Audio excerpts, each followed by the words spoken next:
Masalah pertahanan, keamanan, hubungan internasional, dan geopolitik, saudara, menjadi tema debat ketiga untuk calon presiden. Apakah para capres ini sudah paham terkait dengan isu ini dan juga bisa menjawab tantangan yang akan dihadapi Indonesia terkait dengan isu yang menjadi tema debat ini? Kita perbincangkan hal ini, saudara, bersama dengan analis pertahanan dari Semar Sentinel Pertahanan, Fauzan Malufti. Terima kasih, Mas Fauzan, sudah bersama Nilu. Sehat selalu. Terima kasih banyak, Mbak. Mas Fauzan, sudah melihat debat tadi malam, sudah melihat bagaimana pertarungan tiga capres ini, mengingat bahwa isu ini adalah isu yang sebenarnya tidak jadi concern masyarakat, ya, tidak jadi perhatian. Ini kayak elit gitulah isunya. Ya. Tapi Anda membaca, melihat mereka sudah cukup mampu membumikan isu pertahanan ini. Sebenarnya kalau dari yang saya amati itu bisa dibilang kalau menurut saya dari awal debat sampai setengah gitu, mungkin sampai sesi 2 itu cukup agak normatif, ya, terlalu banyak jargon-jargon atau target-target yang memang sudah disebutkan juga di dalam visi misi, tapi sayangnya entah karena keterbatasan waktu atau out of topic atau mungkin mereka ada fokus lain, jadi detail-detailnya itu kurang. Oke, capaiannya ingin Indonesia kuat, bla bla bla bla, tapi bagaimana pencapaiannya, bagaimana teknisnya, bagaimana timelinenya gitu. Tapi memang yang salah satu yang bisa diambil kesimpulan bahwa memang ketiga paslon ini memiliki target yang kurang lebih sama gitu. Mereka ingin Indonesia lebih kuat, TNI lebih kuat, industri pertahanan kita lebih maju, kemudian juga ingin meningkatkan kehadiran TNI di kawasan perbatasan, terutama yang banyak dibahas itu di sekitar Laut Cina Selatan, yang artinya itu di sekitar Natuna, Laut Natuna Utara.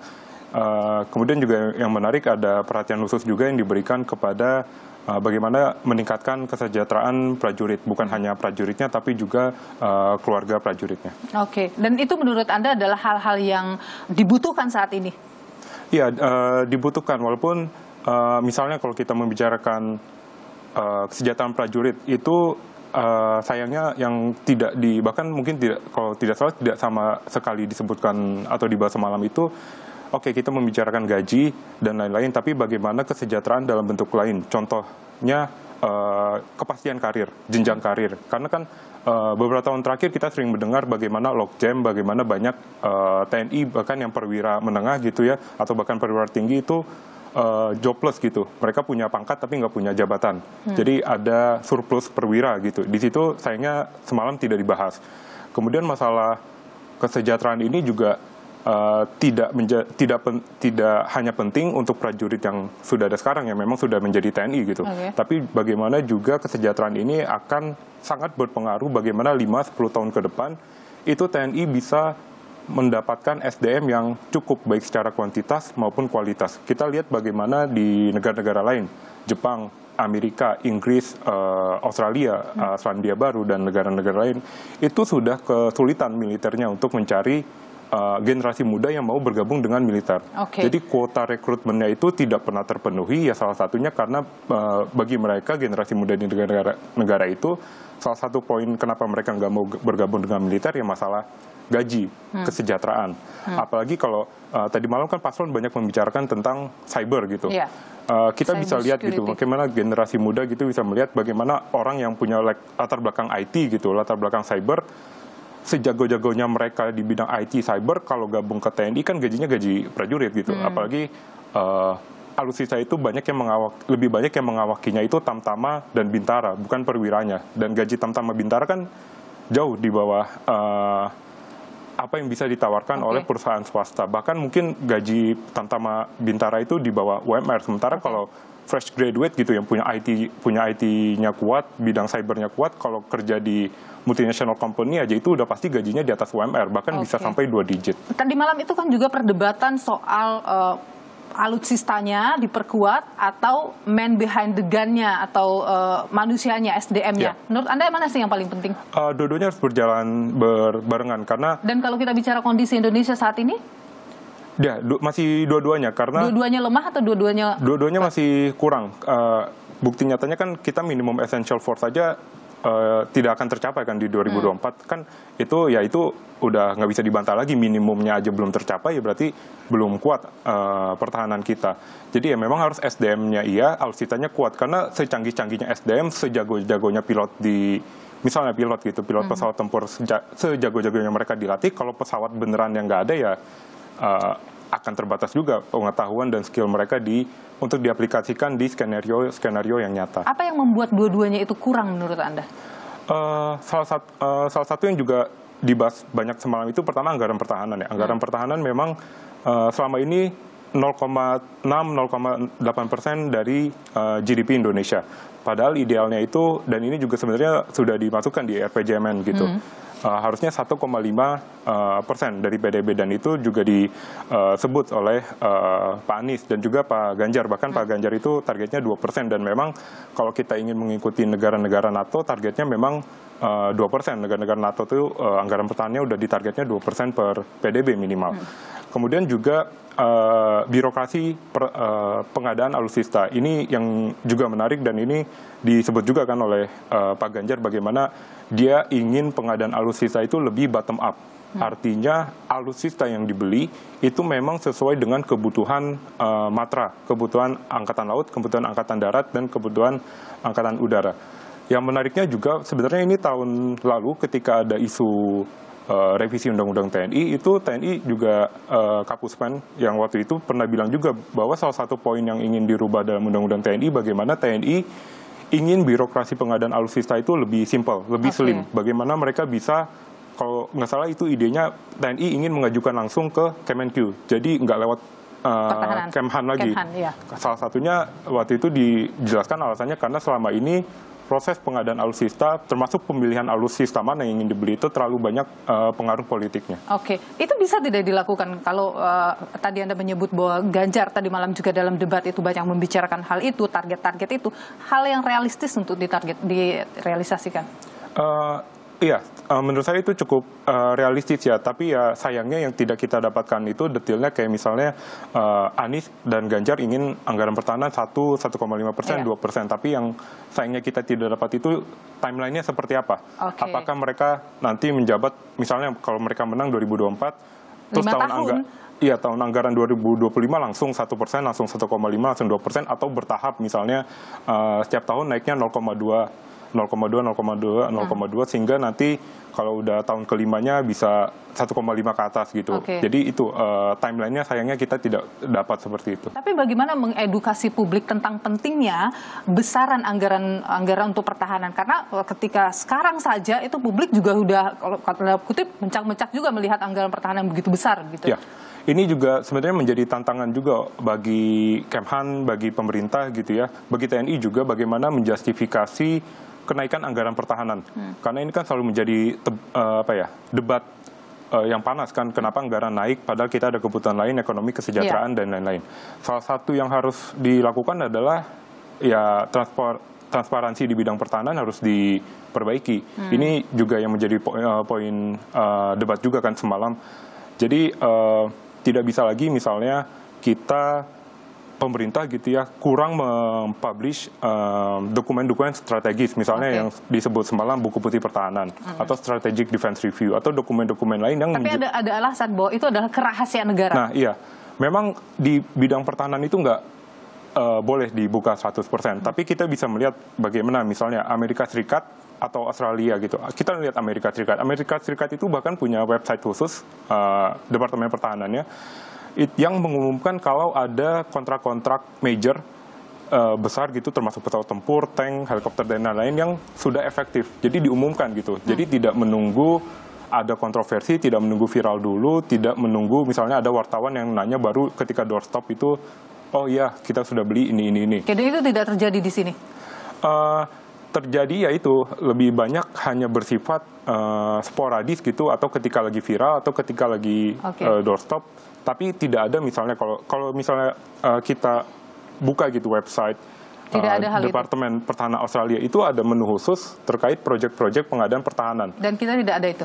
Kita nggak ada website yang khusus yang sedetail itu, setransparan itu. Ada tidak yang kurang Anda lihat dibahas dalam debat itu, atau malah tidak tersentuh sama sekali? Yang penting tapi kurang dibahas itu sebenarnya disebutkan sedikit konflik Laut Cina Selatan dan persaingan geopolitik antara Amerika dan Tiongkok. Tapi yang mungkin harus kita bahas lebih detail dengan secara benar-benar serius adalah apa yang terjadi jika terjadi perang antara China dan Taiwan. Kita perlu tahu di Taiwan itu berdasarkan data terakhir dari Kementerian atau Badan Imigrasinya Taiwan itu ada 270.000 WNI yang tinggal di Taiwan. Yang artinya kalau timbul perang, ya harus dievakuasi. Mungkin dalam sejarah Indonesia kita nggak pernah punya pengalaman atau sejarah harus mengevakuasi 270.000 warga negara kita dari negara lain. Dan itu kan cukup jauh. Itu salah satu poin penting yang kurang dibahas. Kemudian untuk percepatan alutsista juga menurut saya kurang dibahas ya. Karena beberapa tahun terakhir, terutama sejak invasi Rusia ke Ukraina, itu antrian produksi alutsista dunia itu meningkat. Jadi bahkan untuk beberapa jenis alutsista ada kelangkaan. Misalnya artileri, amunisi artileri, kemudian juga pesawat tempur. Misalnya pesawat tempur Rafale gitu yang ingin kita beli. Itu antrian produksinya dari 2021 sampai 2022 itu backlognya atau antrian produksinya hampir 2 kali lipat. Jadi dampaknya apa? Kalau kita modernisasi kecepatannya gini-gini aja, ke depannya TNI akan makin lama dapat alutsista karena negara lain udah antri duluan beli dan juga ujung-ujungnya bisa lebih mahal juga. Soal isu yang dibahas juga adalah cyber security ya. Ya. Gimana sih kondisi kita sekarang? Cyber security masih kurang ya, karena memang satuan Satsiber TNI aja itu baru dibentuk beberapa tahun terakhir. Yang menarik memang misalnya visi misi Pak Ganjar untuk membentuk angkatan cyber, angkatan keempat. Itu menarik karena Singapura juga melakukan itu. Ya, tapi sayangnya detailnya itu kurang. Kapan mau dibentuknya? Apakah langsung nanti 2025 kalau menang gitu, atau 2026? Kemudian nanti relasinya bagaimana dengan AD/AL/AU? Apakah nanti kemungkinan ada gesekan persaingan perwira? Kemudian nanti juga itu angkatan baru perwiranya prajuritnya dari mana? Kan nggak mungkin rekrut dari awal, dari nol gitu. Itu juga yang harus sebenarnya dibahas juga. Kemudian kemampuan kemarin juga semalam sebenarnya agak awal-awal itu agak terlalu mencampurkan atau terlalu tercampur gitu antara cyber security dan cyber defense gitu, kayak pinjol, kayak itu memang keresahan masyarakat. Tapi kan kalau tidak salah tadi malam itu sebenarnya konteksnya lebih ke cyber defense, ke pertahanan. Kalau cyber security itu kan lebih ke ranahnya BSSN, Polri. Sementara kalau cyber defense itu baru yang lebih ke Kemhan, lebih ke TNI. Yang juga tadi malam jadi perdebatan panas adalah MIF ya. Ini jadi perdebatan panas. Kita lihat dulu perdebatannya ya Mas ya. Ini Bapak tidak menjawab sama sekali pertanyaan saya, Pak. Saya pengen data yang Bapak katakan salah, data pertahanan Anda ini, Anda pertahanan saya, silahkan Anda bantah di sini. Bapak tidak mampu membantah dan Bapak menjelaskan pesawat bekas. Saya tidak pernah berbicara pesawat bekas dalam pertanyaan saya. Minimal saya bertanya, tadi kalau Bapak, maaf, mendengarkan terakhir, capaian MIF kita hanya 65-49% dari target 79%, dan ini mengkhawatirkan karena akhir tahun ini sudah harus selesai. Bapak juga tidak menjawab. Jadi artinya sebenarnya apa yang Bapak jawab dari seluruh pengelolaan pertahanan yang ada di Indonesia ini? Kalau kita bicara MEF itu mulai dari berapa periode yang lalu. Ya, kalau kita mau buka-bukaan, Menteri Pertahanan sebelum saya, apakah tidak juga berpengaruh? Juga Menteri Keuangan yang banyak tidak menyetujui disbursement. Jadi, mari kita diskusi dengan baik sebagai negarawan dan tidak mencari-cari hal-hal yang keliru. Sebenarnya kalau kita bicara MEF kita,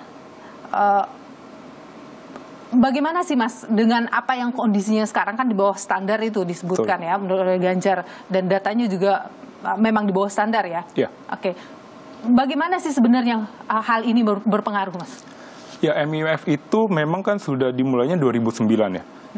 Dan jangka waktunya itu 3 renstra dari 5 tahun, berarti 2009 ke 2024. Harusnya tahun ini 100% idealnya, tapi kenyataannya udah hampir saya bilang mustahil bisa sampai 100%.